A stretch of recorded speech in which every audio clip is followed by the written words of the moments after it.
নমস্কার বন্ধুরা, moms magic রান্না বান্নায় আপনাদের সকলকে স্বাগত। আজ চিংড়ি মাছের রসার রেসিপি আপনাদের সকলের সাথে শেয়ার করছি। এটা খুব কমন একটা রেসিপি, আমরা বাড়িতে প্রায়ই বানিয়ে থাকি। আমি যেভাবে বানাই সেটাই দেখালাম।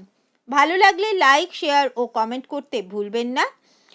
চলুন দেখে নিই চিংড়ি মাছের রসা। গ্যাস জ্বালিয়ে কড়াই বসিয়ে তাতে 2 টেবিল চামচ সর্ষের তেল গরম হতে দিলাম। তেলটা গরম হয়ে গেলে এর মধ্যে 300 গ্রাম মিডিয়াম সাইজের চিংড়ি মাছ ধুয়ে নুন, হলুদ ও লঙ্কা গুঁড়ো মাখিয়ে এর মধ্যে ছেড়ে দেবো।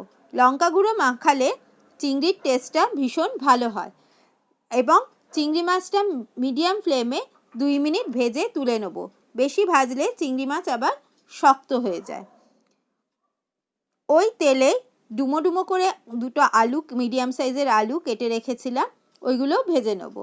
নুন এবং হাফ চা চামচ হলুদ গুঁড়ো এবং হাফ চা চামচ লঙ্কা গুঁড়ো দিয়ে মেখে ছেড়ে দিলাম।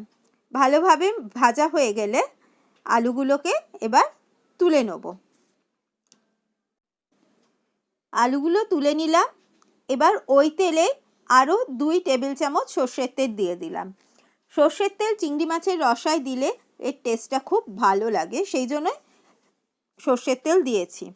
এবার এর মধ্যে ফোড়ন দেবো হাফ চা চামচ গোটা জিরে, 2টো ছোটো এলাচ, 1 টুকরো দারচিনি, 2টো লবঙ্গ, 2টো শুকনো লঙ্কা ও 1টা তেজপাতা দিয়ে 30 সেকেন্ড মতন কষিয়ে নেব। সুগন্ধ বেরোলে এর মধ্যে একটা বড় সাইজের পেঁয়াজ স্লাইস করে কুচিয়ে রেখেছি, সেটা দিয়ে দেব।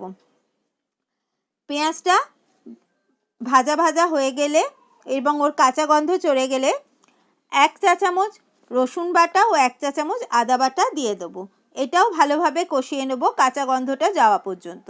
এবার এর মধ্যে হাফ চা চামচ হলুদ গুঁড়ো, হাফ চা চামচ ধনে গুঁড়ো এবং 1 চা চামচ শুকনো লঙ্কা গুঁড়ো দিয়ে দিলাম।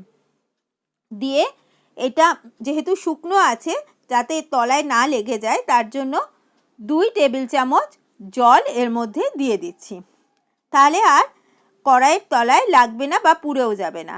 এবার একটা হাফ নারকেলেরও হাফ নারকেল কুড়িয়ে নিয়েছি, তার সাথে 7 থেকে 8টা কাজু বাদাম একসাথে মিক্সিতে পেস্ট করে এই মিশ্রণটা দিয়ে দিলাম।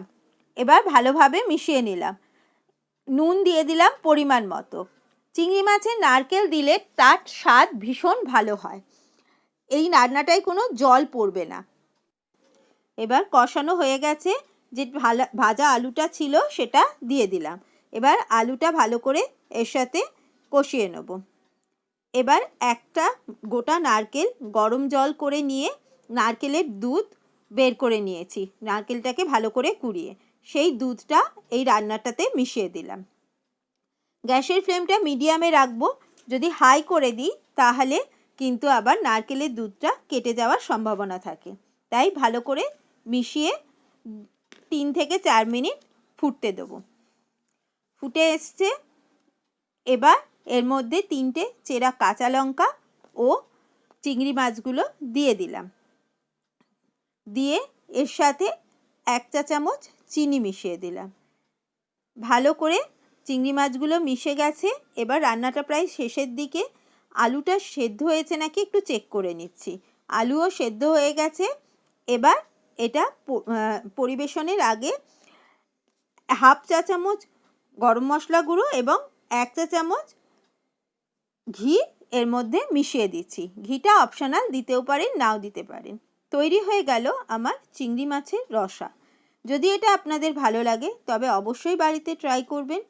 আমার চ্যানেলের নতুন বন্ধু হলে আমার চ্যানেলটা সাবস্ক্রাইব করার অনুরোধ রইল। পাশে থাকা বেল আইকনটা অবশ্যই প্রেস করবেন, তাহলে আমি চ্যানেলে নতুন কোনো ভিডিওর আপলোড দিলে তার নোটিফিকেশান আপনারা পেয়ে যাবেন। আবার হাজির হব অন্য কোনো রেসিপি নিয়ে অন্য কোনো দিন। ভালো থাকবেন, সুস্থ থাকবেন। ধন্যবাদ।